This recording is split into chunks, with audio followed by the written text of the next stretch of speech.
गुनाहों की आदत छुड़ा मेरे मौला, गुनाहों की आदत छुड़ा मेरे मौला, मुझे नेक इंसान। अस्सलामु अलैकुम रहमतुल्लाहि ताला व बरकातुहू। हिंद से बदर आलम मिसबाही खादिम दारुल इफ्ता जामिया शफिया मुबारकपुर ज़िला आज़मगढ़ यूपी इंडिया, पूरे इंडिया बल्कि पूरे दुनिया के तमाम मुसलमानों को, बल्कि पूरी दुनिया के तमाम इंसानों को मैं जश्न यौम मीलादुन नबी सल्लल्लाहु अलैहि वसल्लम की मुबारकबाद पेश करता हूँ।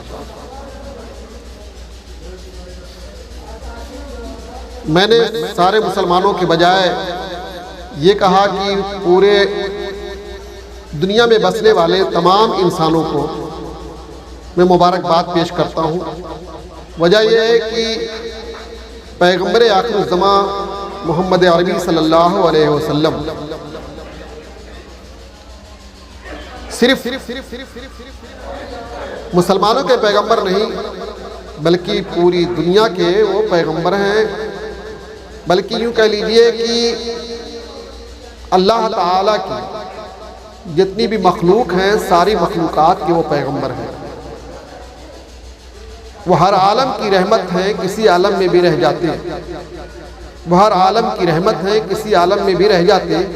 ये उनकी मेहरबानी है कि ये आलम पसंद आया। इसीलिए कुरान मजीद में पैगंबर आखिर ज़मा सल्लल्लाहु अलैहि वसल्लम के लिए उनके रब्बे अकबर परवरदिगारे आलम ने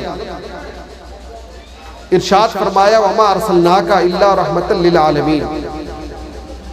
ए पैगंबर, ए मोहम्मद, हमने आपको किसी एक आलम की रहमत बना करके नहीं भेजा, बल्कि हर आलम के आप रहमत हैं।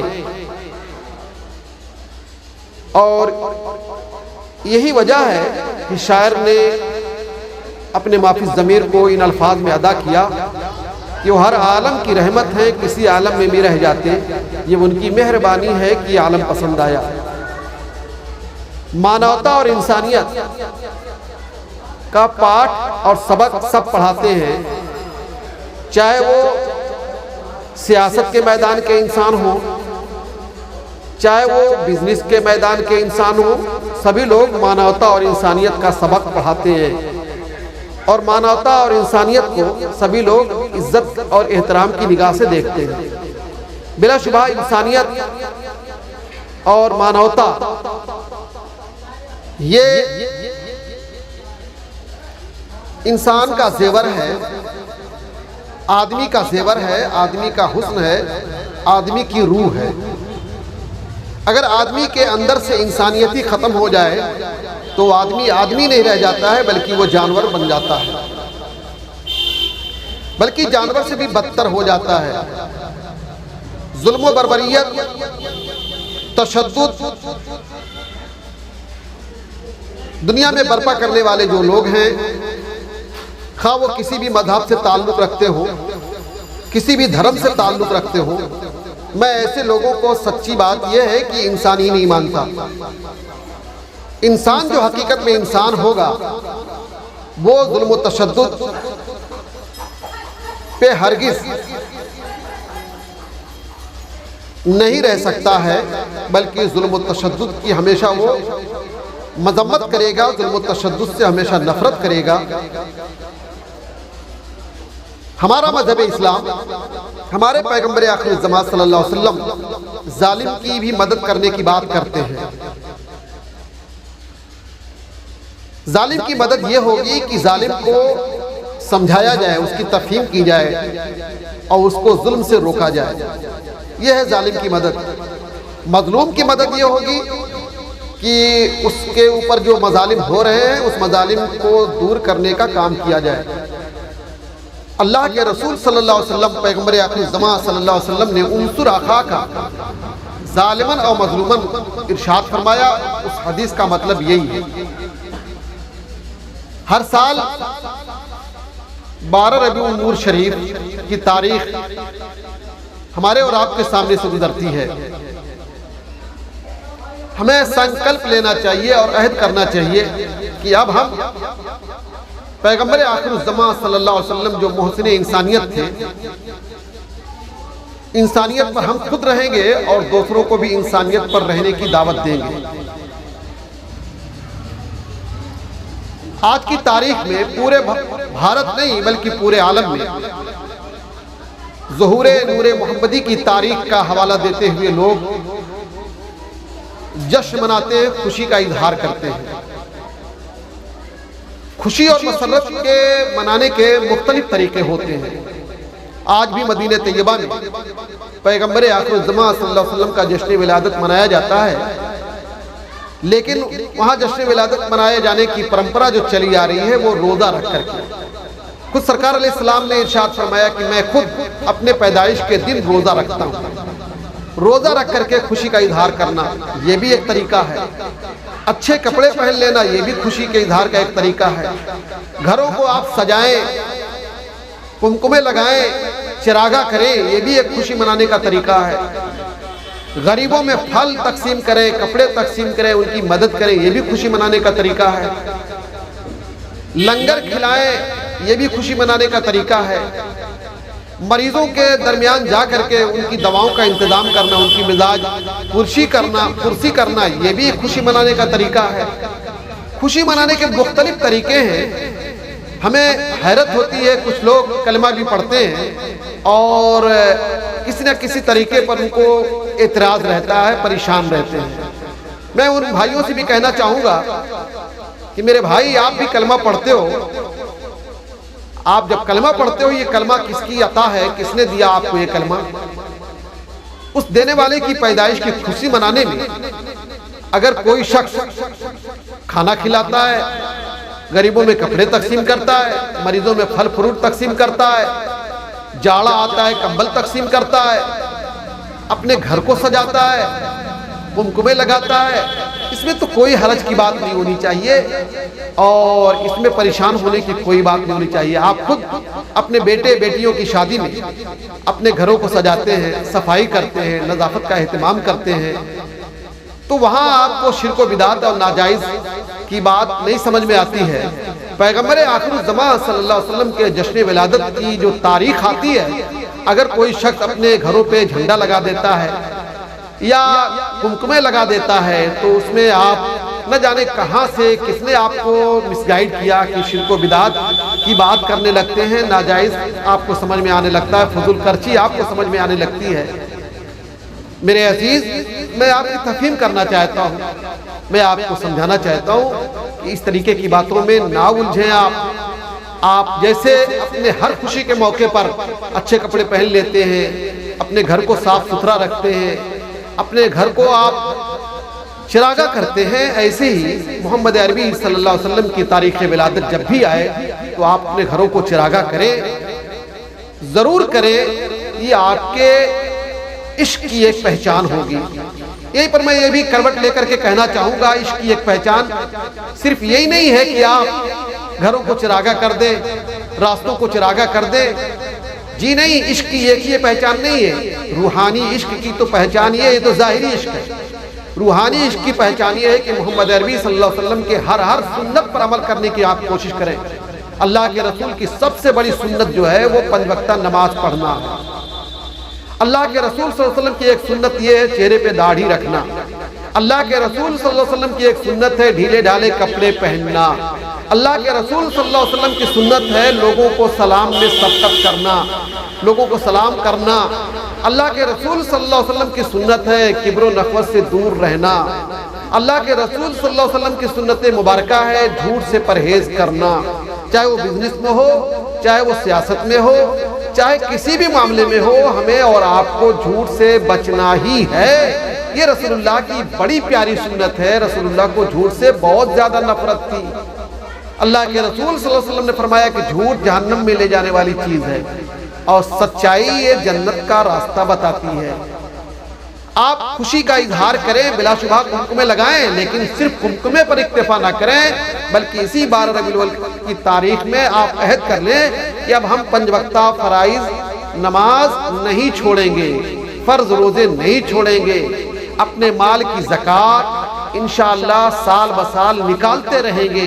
हम पे हज फर्ज होगा तो फौरन हम हज करने की तैयारी कर लेंगे और हज को जाएंगे। अब झूठ से हमें नफरत होगी, गीबत से हमें नफरत होगी। ये अहद करें इस तारीख में, ये तारीख बड़ी प्यारी तारीख है।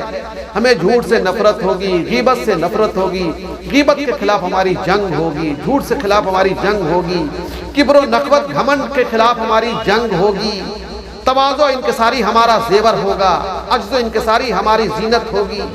ये सब अहद पैमान करने का दिन है।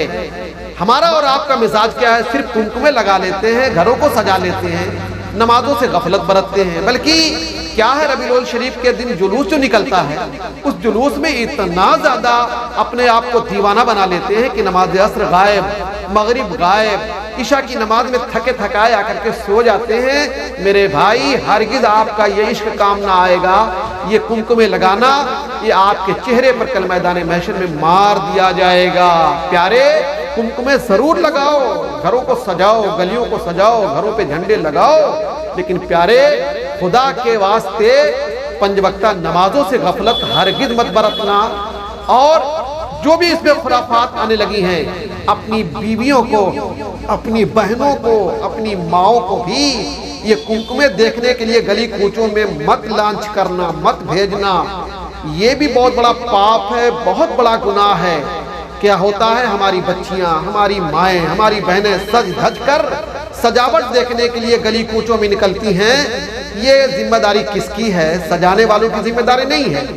बाप की जिम्मेदारी अपनी बच्चियों को कंट्रोल में रखे कि नहीं, सजावट देखनी है, अंधेरे में छत पे चढ़ जाओ, वहीं से देख लेना। और सजावट देखनी है तो अपने घर के झरोके से देख लेना। इसलिए गली कूचों में तुम्हें जाने की जरूरत नहीं है, रोड पे तुम्हें जाने की जरूरत नहीं है। अपनी बहनों को कंट्रोल करो, अपनी बेटियों को कंट्रोल करो। नहीं कंट्रोल करोगे तो तुम्हारे नामे आमाल में गुनाह लिखा जाएगा। मुफ्तियों का फतवा तुम्हारे लिए दयूस का होगा। इसमें हम लोग बहुत ज्यादा प्यार मोहब्बत में अपनी बच्चियों को छूट दे देते हैं कि जाओ ताजिया देखने। ऐसी ताजियादारी भी जायज़ है, लेकिन मुरवजा ताजियादारी को आला हजरत ने और तमाम उलमा ने नाजायज़ व हराम कहा है। मतलब ये है कि मुरवजा ताजियादारी में क्या होता है, खवातीन सज करके ताजिया देखने चली आती है। मुरवजा ताजियादारी में क्या होता है, ढोल ताशे बजने लगते हैं, डीजे बजने लगता है। ये सब नाजायज़ व हराम उसमें लगा हुआ है। इसलिए सिर्फ गुंबदे इमाम हुसैन बना करके रखा जाए, नो प्रॉब्लम, शरान कोई कबात नहीं है, शरान कोई कबात नहीं है। लेकिन उसके साथ जो और ऐड कर लिया, डीजे और वहाँ पे रक्स करना, नाचना, लड़कियों को बुला करके बैठाना, लड़कियां आकर के वहाँ झूमे मस्ती लें, ये सब मुरवजा ताजियादारी है। ये हराम हराम हराम है। ऐसी रबीउल शरीफ में भी मुरवजा जुलूस ईद मिलादुन नबी, मुरवजा जुलूस ईद मिलादुन नबी, ये भी हराम हो जाएगा। मुरवजा जुलूस ईद मिलादुन नबी मतलब ऐसा जुलूस ईद मिलादुन नबी निकालें कि उसमें लड़कियों का भी हुजूम रहे, लड़कों का भी हुजूम रहे, डीजे बजे, लोग रक्स करें, नाचें, कूदें। क्या मतलब है? ऐसा जुलूस बिलाशुबहा नाजायज़ व हराम होगा। अल्लाह करीम हम लोगों को मोहम्मद अरबी सल्लल्लाहु अलैहि वसल्लम के इश्क में हमेशा सरशार रखे। और इश्क का मतलब ये समझिए कि सबसे पहले रसूलुल्लाह के पैटर्न को, उनकी सुन्नत को, उनके मिशन को अपनाने की ज़रूरत है। उसके बाद आप खुशी का इजहार करें, कुमकुमा लगा करके, गली कूचों को सजा करके, अपने घरों पे झंडे लगाएं। आप आखिर राजनीतिक पार्टियों का झंडा तो लगा ही लेते हैं, वहाँ शिर्क व बिदात नहीं समझ में आता है। तो अगर रसूलुल्लाह की याद में एक झंडा लगा ही लिया, और भी इस्लाम का प्रतीक है, इस्लाम का झंडा है वो, मोहम्मद अरबी के घर का थोड़ी झंडा है यार, हम तो इस्लाम की एक पहचान बना चुके हैं। तो उससे भी कितने लोग डर जाते हैं, कहीं मुझको लोग सुन्नी ना कहने लगे, कहीं मुझको लोग बरेलवी ना कहने लगे, घबरा जाते हैं। मेरे अजीज, मत घबराओ, आप मोहम्मदी हैं, आप मुसलमान हैं, आप अल्लाह के महबूब का कलमा पढ़ते हैं, घरों पे जरूर झंडे लगाओ, लेकिन सिर्फ झंडा पे इक्तिफा मत कर लेना कि झंडा ही इश्क की पहचान है। नहीं, सबसे बड़ी पहचान तो चेहरे पे दाढ़ी है, सबसे बड़ी पहचान तो नमाज पढ़ना है, सबसे बड़ी पहचान तो सुन्नते रसूल को मजबूती से पकड़े रहना है, सबसे बड़ी पहचान तो कि झूठ से बचना। लोग कहें कि मुसलमान है, ये झूठ से बचता है। सबसे बड़ी पहचान तो ये है कि गीबत से बचो। काहे गीबत से बच रहा है? मोहम्मद अरबी का फॉलोवर है, ये पैगंबर आखिर ज़मा का चाहने वाला, इसलिए गीबत से बचता है। बिजनेस में भी हो, राजनीति में भी हो, सियासत में हो, हर जगह हमें झूठ से, गीबत से बचना है। यही मेरा पैगाम है। रबीउल शरीफ की तारीख में हर मुसलमान ये अहदो पैमान करे, ये संकल्प ले कि मोहम्मद अरबी के जश्न ईद मिलादुन नबी में हम कुमकुमा भी लगाएंगे, गलियों को भी सजाएंगे, झंडे भी लगाएंगे और नमाज पढ़ने का हम पक्का वादा करते हैं, चेहरे पे दाढ़ी सजाने का वादा करते हैं, झूठ से बचने का वादा करते हैं, गीबत से बचने का वादा करते हैं। अगर इस तरीके से आप जश्न मनाएं, इंशाअल्लाह कहीं से भी कंप्लेन नहीं आएगी। और इस पर भी कंप्लेन अगर आती है तो कह दी भैया खुशी मनाना कहाँ लिखा है? ये हमारे नसीब में लिखा है। वल्लाहु ताला आलम।